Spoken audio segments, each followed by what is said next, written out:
Similar, guys. As I was watching a Joe Rogan clip, and he said something that just fucking hit me. Joe Rogan said, "Most men live lives of quiet desperation." Hey, I'm shy line, guys. Hey, yeah. That line, living a life of quiet desperation, and a lot of us feel stuck at times. Especially work and the jobs that we do. Um, and we stuck and we don't know how to get out of it, and a lot of it has to do with just paying your bills, just having responsibilities, having kids, having to look after a partner, a wife, and you find yourself, that Sunday afternoon anxiety, having to wake up on that Monday morning and go back into that job that you might hate, or that space where you hate your line manager, and that anxiety builds up and you can't get out of it. You can't get out of it because Guti, you have to pay your car, you have to pay your rent, you have to pay school fees, you have to do this, you have to get it, and you get trapped. And that pressure gets worse and worse and worse, and then there's expectations of, what are we? When are we going to get married? When are you going to go your lobole kaya? When are we going to buy a house? When are we going to buy a bigger car? When are we going to move? And it just keeps getting worse and worse and worse, and the pressure gets worse and worse, and you just don't know how to get out of it.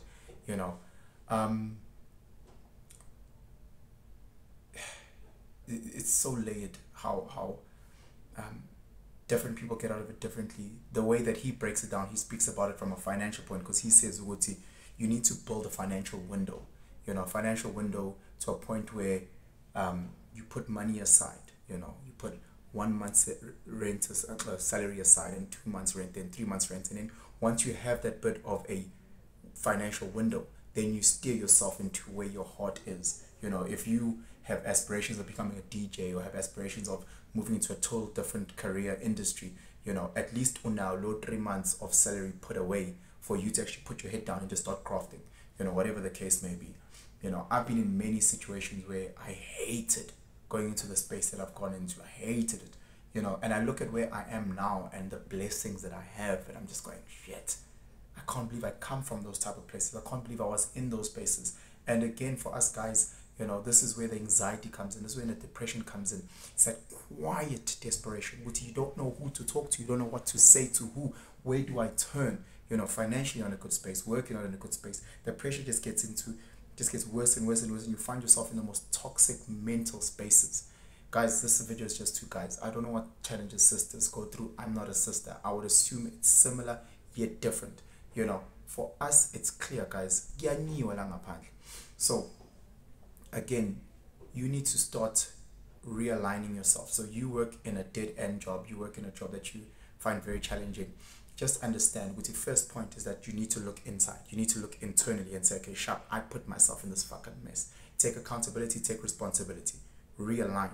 Okay, I need to now reap, or I need to sow, I need to sow in the right spaces. So again, let's go. The four basic principles of sowing. You reap what you sow. You put yourself in that space, and now you are getting the rewards, or in this case, the negative shit, because you are reaping what you reward. You are reaping what you sowed. Again, you will reap where you sow. So you've put yourself in this space. So very, very important. You reap what you sow. What am I sowing in what space? So I need to make sure, if I need a financial window or a financial breather, I start putting money aside. You reap what you sow. Again, where are you sowing it? Where are you putting your energy? You can't expect to have an amazing home environment, but you're always at work. You can't always expect to have an amazing work environment, but you're always at home. So understand those dynamics. You reap after you sow. So we need to start making sure we put in the work. So again, if you need to get out of the space, you need to put in the work to get yourself out of there. So understand, once you put in the work, once you've sowed, then you will reap. And then from there, you'll always reap more than you sow.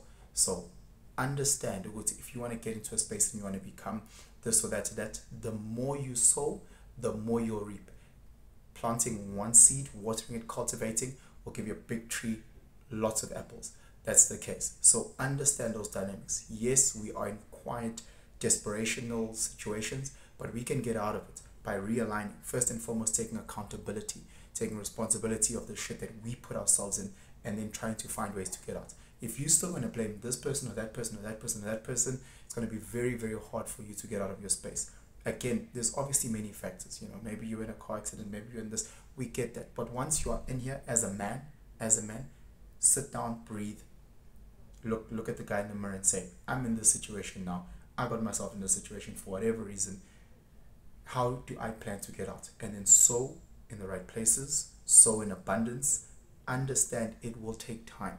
And then once you get out there, extend a hand to the next person. Look out for the next brother, and so on and so forth. But anyway, guys, I thought that was a very, very powerful line. Most men live lives of quiet desperations. I don't know how you guys hear that line. I don't know what you guys pick up from that line. So please comment, share. Let's discuss. And guys, have yourselves a fantastic day.